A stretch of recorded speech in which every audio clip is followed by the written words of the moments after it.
алынган бет каптарды дагы максаттуу иштешиңиздерди суранат элек. Бир үйдөн бир адам ушул продуктага чыкса болот, калгандары үйлөрүндө изоляция кылып көчөгө чыкпаны биз суранат элек. Буну бардыгыбыз биргеликте аракетибизди жасашыбыз керек, урматтуу жарандар. Азыр кээ бирлер ишенбейт, ал ишенбеушүлүктөн алыс болуңуздар. Эми мындайча айтканда, бүгүндөн баштап азыр дагы биз бүт укук көргөн органдар чогулуп атабыз. Сузак районунун 5 бурчунда бул оору капталды. Демек бул Жалал Абад шаары Сузак районуна өтө кооптуулукту жаратууда. Азыр биз сире карап чыгабыз, эгер оң келсе анда областтык өзгөчө кырдаалды киргизебиз. Эгер областтык өзгөчө кырдаалды киргизгенде бардык жерлерде блокпосттор, уже блокпосттор чыгып атат. Мен аны дагы айтып кетейин. Райондордун бардык райондорго блокпосттор коюлат. Ар бир адамга токтотуп, эгерде жөн эле эс алганы же болбосо бир тууганынан кабар алганы кетип атса, аркага кайтыртабыз. Зарыл иштери менен баягындай пордерлер менен же болбосо бир un алып келгени же дагы макарон алып келгени болсо, аларга уруксат берилет. Ал эми калгандарын биз киргизишке аракет жасайбыз. Бардык. Эгер областтык өзгөчө кырдаал киргизиле турган болсо, анда биз катуу чара менен көрө баштайбыз. Баш бербеген адамдарды күчкө салабыз. Эгерде ушундай жок деп тура эмес маалыматтарды таркаткандардын артынан түшөбүз. Жалган элди бударашт этип, жалган нерсеге апаргандардын да чаралап көрөбүз. Анан бүгүнкү күндө un маселеси, тамак аш маселеси боюнча, un маселеси боюнча базарларда турат. Биздин Матрезервде ундарыбыз бар. Азыркы күндө биздин менин биринчи орун басарыбыз Бишкек шаарында ошол жактан ундарды, ар бир унду канча фура келип атат, аяктан көзөмөл кылып чыгарып турганга биз келишкенбиз. Алар ал жактан келет, ундар толук таркалат, андан сырткарына гум помощтар келе баштады.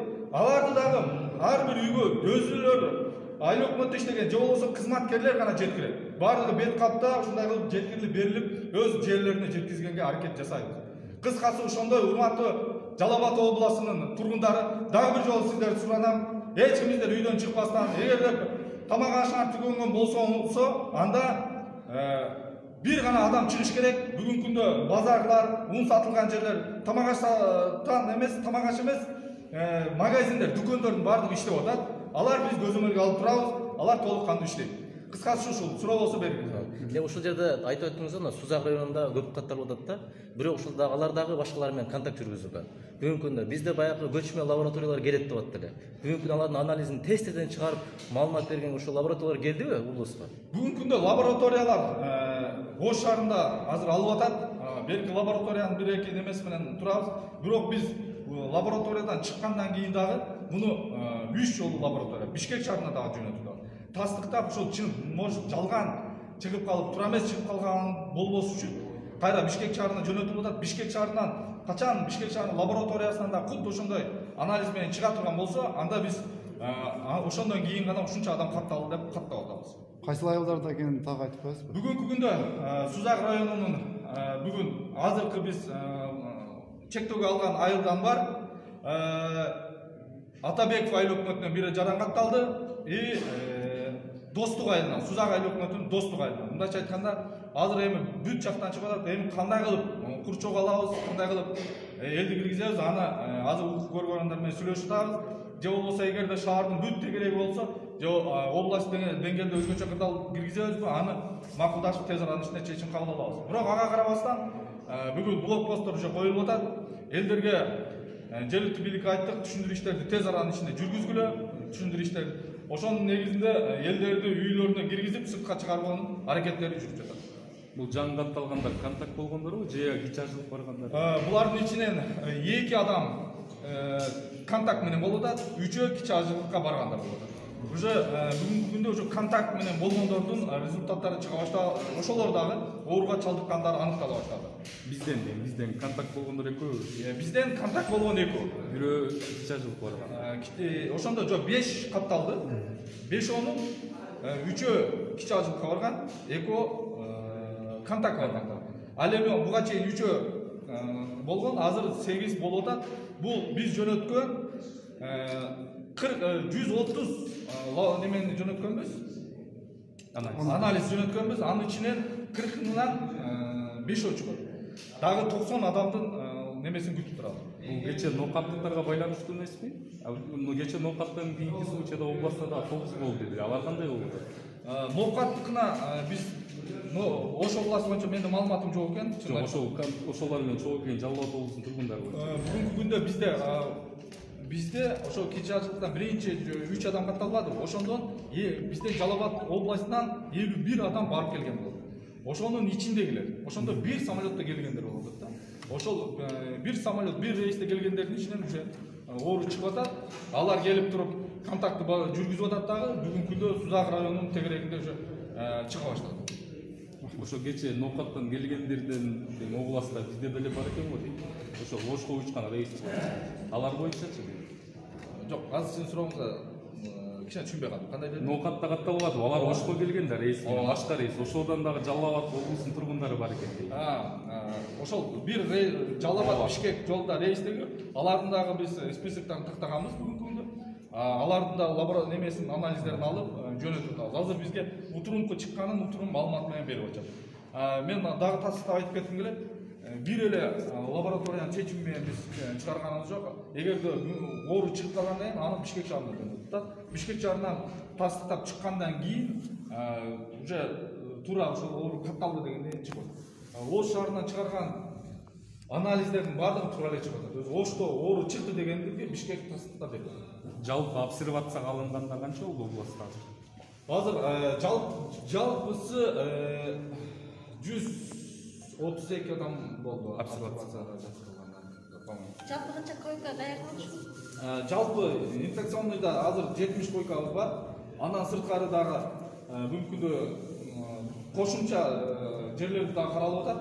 Азыр ошондо жалпысы болуп 8 адам катталып атат. 70 адамга биздин инфекционный бүгүнкү күндө кабыл алган. Рахмат. Дагы кандай суроо бар? Анан мен айта кеткен нерсе, элдер главный уундардан, тамак аштан, андан эч кандай коркпош керек. Тынбастан азыр бизде Бишкек шаарынан дагы контроль болуп, уундар келип атат, базарларда турат. Мен элден суранат элем, ошол уун же продукт кылганы чыккандар жалгыздан, балдарын ээрчитпестен, 2-3 болуп, ээрчишип алып, жетелешип алып чыкпастан, бирден жалгыз эч бир адамга контакт барбай, 3-4 метр алыстыктан контактка барбастан өздөрүнүн ошол продукттасын кылып, үйлөрүнө чыгып кетишин биз суранат элек, кирип кетишин. Ал эми тамактануучу жайлардын баардыгы толук менен жабылды. Берки чоң транспорттар баардыгы биз Жалал Абад кезде бүгүнкү күндө бир эле ошол дүкөндөр калды, калган оюн, бүт нерселердин баардыгы жабылды. Анан могу Өрүс менен Атабековду дагы алыш мүмкүн атат да? Кандай болот? Азыр бүгүн биз чектөө бир эле Сузак менен Кызылдыкта турат. Атабеков айылыкматынан уже катталды. Бул боюнча дагы мен ойлойбуз, азыр тез арада ичинде чечим кабыл алабыз. Эгерде бүт эле жер тегерен болсо биз Курчогу кандай кылып алабыз, Сузак районун кандай кылып Курчогу алабыз, шаарды кандай кылып Курчогу алабыз, анан иштеп атабыз. Бир 2 сааттын ичинде уже иштеп чыгып ал боюнча иш жүрөт. Жаш курактар боюнча айтып бере аласызбы? Кайсы канча курактар? Жаш курагы боюнча эң улуусун эле айтайын. Бүгүнкү күндө 71 жашта ооругандар, катталгандар. Калган эң жашы 30-40 миң тегерек. Бүгүнкү күндө абалдары туруктуу эле 70 жаштагы аксакалыбыз бүгүнкү күндө сахары кичине көтөрүлүп турат. Ысытмасы кээде чыгат, кээде түшөт, ошондой абалда болуп атат. Эми бул саламаттык сактоодун берген маалымат боюнча аны мен тагыраак бере албайм, бедик эмес үчүн ага тагыраак айта албайм. Хлор качан келет? Хлор бир тонна хлор келиши күтүлүүдө деп. Бүгүнкү күндө хлорлорубуз бар. Кечээ күндөн бери дезинфекция жүргүзүп атабыз күн сайын. Хлорлорубуз жетип атат. Астатыбыз дагы бар. 1 тоннаны биз областтык администрация өзүбүз башка жактан да жеке ишкерлерден алдырабыз, ошонун аракетин жүргүзүп атабыз. Андан сырткары 1 тонна бул мамлекет тарабынан келип, биздин санстанцияларга келип түшүп атат. Облуска чрезвычайный ситуация боюнча. Обласка өзгөчө кырдаалды азыр биз карап атабыз. Мыйзамдардын баардыгын укук коргоогондар азыр териштирип атат. Кандай кылып киргизебиз? Эгерде бүгүнкү күндө мындай карап көрсөк, чынында Жалал Абад шаарынын бүт жагы тороп калды. Бул жагы Атабеков, Жалал Абаддын бул тарабы, Зак тарабы бүт жагы тороп атат. Өзү биздин мыйзамыбыздарда каралган 2-3 райондо катталганда гана киргизиш керек деген. Бирок ал жердин баардыгын караштырылып атат. Биз 1-2 сааттын ичинде уже чечим кабыл алабыз деп ойлойм.